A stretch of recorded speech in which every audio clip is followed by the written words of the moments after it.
The blood that travels through the atria and through the ventricles does not function to sustain the myocardium, and this is because the myocardium in general is too thick to receive its nutrients from the blood that's traveling through those chambers. This is particularly true for the ventricles, in particular the left ventricle, which has the generally some of the thickest myocardium within the heart. So this means that the blood vessels that are located on the surface of the heart and that reach down into the layers of the myocardium are what actually function to nourish that myocardial tissue. Collectively, these blood vessels are called the coronary circulation.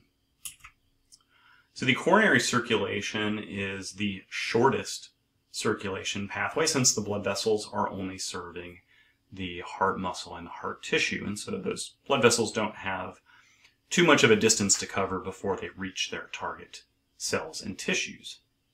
Typically, the blood flows through the coronary circulation much more easily during periods in which the heart is relaxed. This is because the coronary blood vessels tend to become constricted when the heart is in contraction. The left ventricle is the chamber that receives most of the coronary blood supply since its myocardium is the thickest, in particular compared to the right ventricle, and certainly its myocardium is much thicker than any of the walls of the atria as well. The coronary arteries will be delivering oxygenated blood to the myocardium and generally serve structures that are located within their proximity. The coronary arteries arise from the base of the aorta. The right coronary artery branches into the right marginal artery as well as into the posterior interventricular artery. And collectively, these vessels supply and nourish the myocardium of the right atrium as well as the majority of the right ventricle. The left coronary artery branches into the anterior interventricular artery, which then merges with the posterior interventricular artery, and the left coronary artery also branches into the circumflex artery. And collectively, these vessels serve the tissue of the left atrium, the interventricular septum, as well as the posterior side of the left ventricle. So looking at the posterior side of the heart, we see that the right coronary artery, as well as one of its major branches, the posterior interventricular artery, is serving the myocardium that is located on this side, of this aspect of the heart. Cardiac veins will be returning blood to the right atrium.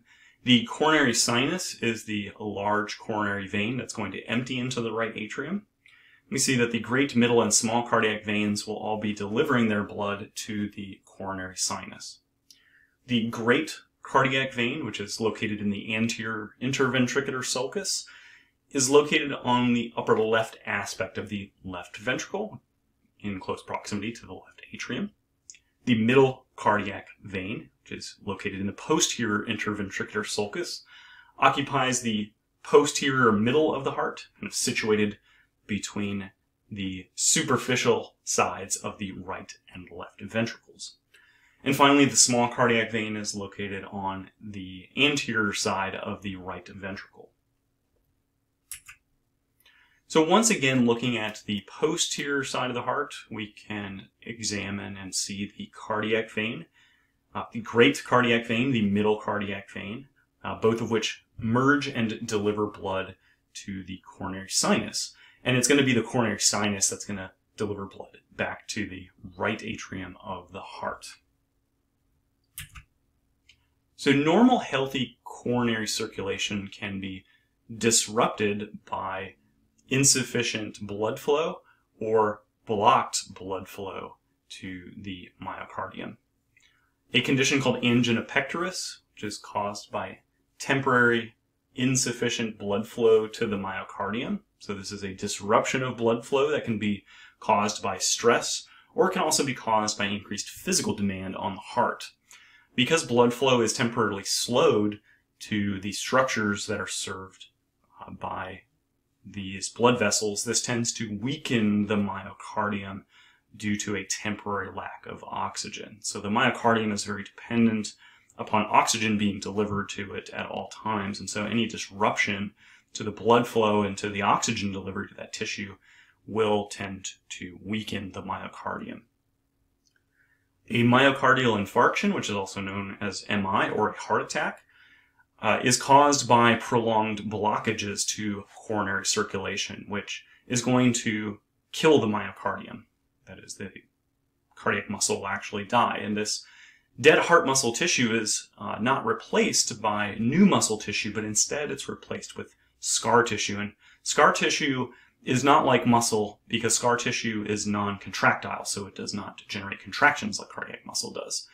And over time, this tends to make the heart weaker simply because there's less muscular tissue that's able to pump the blood through the heart.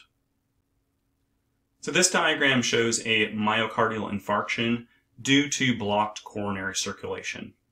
In this diagram, the blockage is due to plaque buildup in the coronary circulation, which could be a result of atherosclerosis. But blockages can also occur as a result of blood clots that are blocking blood flow through the coronary circulation.